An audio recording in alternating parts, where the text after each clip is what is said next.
শুভ সকাল বন্ধুরা, কেমন আছো তোমরা সবাই? আশা করছি ভগবানের আশীর্বাদে তোমরা সবাই খুব ভালো আছো। আজকের আরেকটি নতুন ব্লগে তোমাদের সবাইকে অনেক অনেক স্বাগত।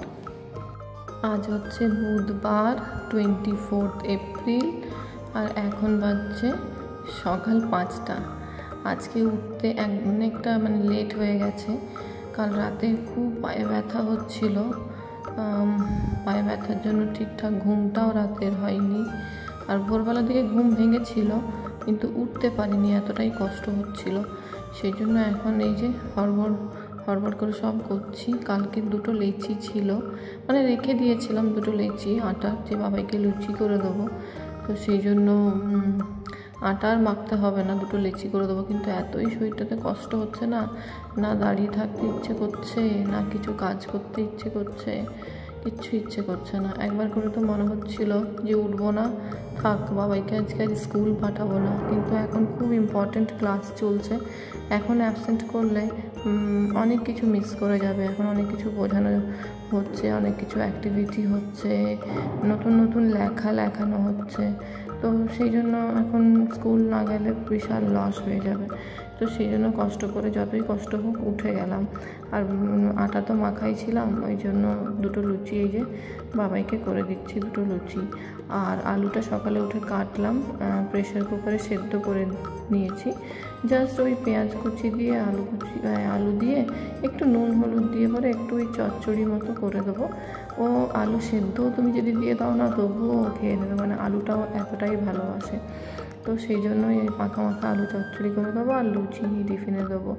আর ভাবছি আজকে আর কোনো ফ্রুটস দেবো না। ফ্রুটস আমি এখন দিচ্ছি না প্রতিদিন, কারণ কেউ তো 11টা 5-10 চলে আসছে, তারপর বাড়িতে আসার পর দিচ্ছি। তার জায়গায় আমি কোনো কুকিজ বা কোনো বিস্কিট, তো আজকে লিটিল হার্টসগুলো আছে, লিটিল হার্টসগুলি 4টে মতো দিয়ে দেবো। আর দেখবে বন্ধুরা, শরীর ভালো না থাকলে না কোনো কিছুতেই ঠিক এনার্জি পাওয়া যায় না, তাই না? শরীর খারাপ থাকলে মনে হয় না কোনো কাজে এনার্জি খুঁজে পাই। সেই করতে হবে, তাই করছি, এরকম ব্যাপার। তো ওই কিছু করার নেই, পাটাতে প্রচণ্ড ব্যথা।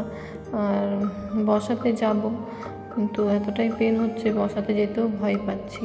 কোনোদিনও তো সেই এক্সপিরিয়েন্সটা নেই, কিন্তু আকাশের বেশ 2বারও বসিয়েছে, ওর কাছে শুনেছি কষ্টটা, তো সেই জন্য আরও বেশি আমার ভয় লাগছে। তো বাবাই স্কুল চলে গেল, গাড়িটা আজকেও একটু লেট করে এসেছিলো, কিন্তু বাবাইয়েরও লেট হয়েছিল। তো সব মিলিয়ে ঠিকঠাকই হয়ে গেল। বাবা ওকে চাপিয়ে দিয়ে এলো। আমি এখন এই যে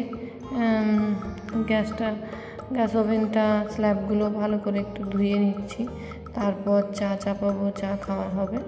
আকাশ এখন বসে বসে কাজ করছে। ঘরটা আমার গুছানো হয়ে গেছে, এসে প্রথমে আমি ঘরটাই গুছিয়েছি, আর তারপর এই যে রান্নাঘরে এসেছি, এসে পরে চারিদিকটা ধুয়ে নিচ্ছি। কিন্তু বন্ধুরা, জানো তো, একবার যদি ঘুম থেকে উঠে যাই, তারপর কিন্তু আর শুতে বা ঘুমোতে ইচ্ছে করে না। তখন মনে হয় যা যা কাজ আছে সব করে নিই তাড়াতাড়ি, কারণ কি তাড়াতাড়ি কাজ করে নিলে আর তখন অতটা টেনশনও থাকে না, আর কোনো রকম চাপও থাকে না। এই জন্য সকাল থেকে উঠের থেকে চেষ্টা করি কাজগুলো তাড়াতাড়ি কমপ্লিট করে নেওয়ার। আর এখন সকালের যে কাজগুলো ছিল মোটামুটি সবই কমপ্লিটের দিকে। বাবাই স্কুল চলে গেছে, বাবাইকে টিফিন বানিয়ে দিয়েছি। যা যা বাসন ছিল সেগুলো ধুয়ে দিলাম, রান্নাঘর পরিষ্কার করে দিয়েছি, এই যে সব ধুয়ে মুছে পরিষ্কার করে দিয়েছি। আর এখন চাটাও হয়ে গেল, সবার জন্য চা করে রেখে দিলাম। কাকিমা, মা, মঞ্জিত সবার জন্য চা করে রেখে দিয়েছি। দুধও গরম হয়ে গেছে, সকালের এক প্রকার কাজ হয়ে গেছে। তবে হ্যাঁ, সকালের টিফিনটা বানানোর থাকে, কিন্তু আজকে আর টিফিন কিচ্ছু বানাবো না। এখনও ভাবনা চিন্তা করিনি যে কী খাওয়া হবে টিফিনে।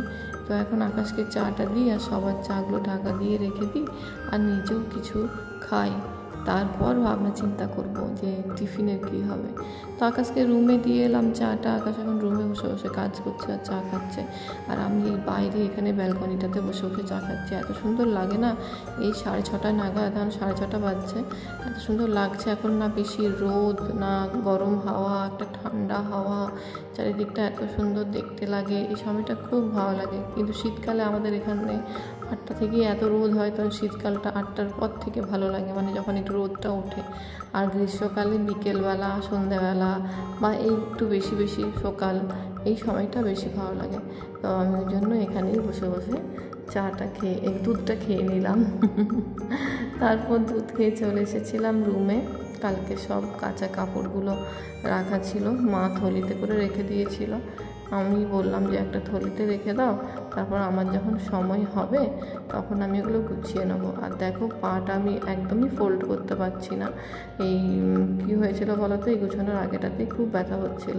তখন ওই গরম জল করে একটু সেঁক নিলাম, আর একটা অয়েনমেন্ট আছে ওই জেল টাইপের, ওইটাই লাগিয়ে নিয়েছি। কিন্তু পাটা কিছুতেই ফোল্ড করতে পারছি না, মানে ফোল্ড করলেই ব্যথা হচ্ছে। আর মাঝে মাঝে না ভুলে যাচ্ছি যে পাটাতে লেগেছে। তখন কী করছি, মানে বাবু হয়ে বসার চেষ্টা করছি। যখন এই বসে বসে কাজ করছি বা বাবাইকে পড়াচ্ছি, সেই সময়গুলোতে মাথার থেকে বেরিয়ে যাচ্ছে। তখন মনে হচ্ছে এই হাঁটুল মাটুল দিয়ে বসি, তো এই হচ্ছে। আর এই যে নিচে বসে গেছি না, নিচে বসার পর উঠতে প্রচণ্ড কষ্ট হচ্ছে, মানে সঙ্গে সঙ্গে উঠতে পারছি না। মনে হচ্ছে একটু সাপোর্ট থাকলে ভালো। আকাশ থাকলে আকাশকে বলছি আমাকে একটু সাপোর্ট দিয়ে দাও, কিন্তু যখন আকাশ থাকছে না তখন কিছু একটা ধরে পরে উঠতে হচ্ছে, মানে এতটাই কষ্ট হচ্ছে। আর পায়ের ফোলাটা দেখতে পাচ্ছ, জানি না তোমরা বুঝতে পারছো নাকি, মানে ক্যামেরাতে বেশ ফুলে আছে ওই পায়ের গড়লির কাজটা, একদম গড়বি থেকে এই চাটু পর্যন্ত, মানে গড়লির কাজটা বেশি ফুলে আছে, চাটুটা খুব একটা বেশি নয়। আর পেনটাও বেশ, আর মেন হচ্ছে এই যে এই জায়গাটা, তো ফোল্ড আর করতে পারছি না। আকাশ গিয়েছিল বাজার, তো আমি বলেইছিলাম যে আজকে আর বাড়িতে কিছু ব্রেকফাস্ট বানাতে পারছি না, শরীরটাও ভালো লাগছে না, বেশিক্ষণ দাঁড়িয়েও থাকতে পারছি না, পায়েও পেন হচ্ছে। তো যা পাবে টিফিনে যেটা খেতে মন হবে নিয়ে চলে আসবে, তো সেই জন্য চপ নিয়ে এসেছিলাম। তো এই চপ, গরম গরম চপ মুড়ি খেয়ে নিলাম। তারপরে এই যে বাড়িতেই আজকে মাছ দিয়ে গেছে, এটা মিলিক মাছ, শুনেছি মিলিক মাছ, মানে খেয়েওছি এর আগে বহুবার, মিষ্টি হয় বেশ। তো আর পুকুরের আমাদের এখানে পাশে একটা গ্রাম আছে, সেখানে এটা ধরা হয়েছে। পিসিমণি যে আসে দিতে, সে ওখান থেকেই নিয়ে এসছে। তো ওই জন্য ওই যে পাতলা করে মাছের ঝোল করে দিলাম। আর ওই মিলিক মাছের অনেকটা ডিম ছিল, তেল অল্প মতো ছিল আর ডিম ছিল। তো ওই পেঁয়াজ কুচি, লঙ্কা কুচি করে ডিমের ওই যে মানে যেটা মাছের ডিম সেটা ভেজে দিলাম। একদম জানো এইভাবে ভাজলে পরে একদম মানে যেরকম মুরগির ডিম ফ্রাই করে মানে খাওয়া মানে খেতে লাগে, একদম সেম ওই রকমই খেতে লাগে। আমরা অনেক সময় আবার বড়া করেও খাই, বেসন দিয়ে ফেটিয়ে কুচি কুচি করে পেঁয়াজ লঙ্কা কুচি করে টমেটো কুচি করে দিয়ে নিই বড়া করি। আজকে আর বড়া করলাম না, আজকে জাস্ট ওই পেঁয়াজ আর লঙ্কা দিয়ে তেলটা ওর সাথে দিয়ে দিয়েছি, একসাথে ভেজে নিলাম। তো মাছের ঝোল হয়ে গেল, এদিকে মাছের ডিম ভাজাও হয়ে গেল। আর এদিকে এখন বসাচ্ছি, এই যে একটু ফোড়ন দিয়েছিলাম, ওই কালো জিরে আর একটু কাসুরি মেথি, এই দুটো ফোড়ন দিয়েছিলাম। আর এখন এই যে আলুগুলোকে কেটে ছেড়ে দিয়েছি, হালকা একটু ভেজেছি। তারপরে এই যে মশলা পেস্ট করেছিলাম, একটু একটা পেঁয়াজ, এক কুচি 2 কুচি আদা আর একটু টমেটো, এই দিয়ে দিয়েছি। আর এই যে লাউ কাটা হয়েছে, মানে মাই কেটেছে লাউটা, ওই লাউয়ের তরকারি হবে আজকে। মাছের মাথা দেওয়া হবে এটাতে, মাছের মাথা আছে 2টো, মানে মুড়ো।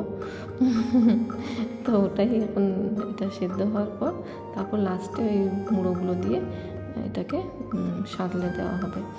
এই হচ্ছে আজকের মেনু, ভাত, মাছের ঝোল, মাছের ডিমের বড়া ভাজা, মানে মাছের ডিমের ঝুরঝুরি ভাজা, বড়া ভাজা নয়, আর মাছের মাথা দিয়ে লাউয়ের তরকারি। আর হ্যাঁ, যেটা গ্রীষ্মকালে আমার খুবই ফেভারিট, আশা করছি অনেকেরই ফেভারিট, সেটা হচ্ছে আমের চাটনি। সেটা আমি একটু পরে বসাবো। আজকের ব্লগটা আমি এখানেই শেষ করব, শরীরটাও ভালো লাগছে না, সেজন্য আর বেশি কন্টিনিউ করছি না। আবার নতুন ব্লগে তোমাদের সবার সাথে দেখা হবে। সবাই ভালো থেকো, সুস্থ থেকো, টাটা, বাই।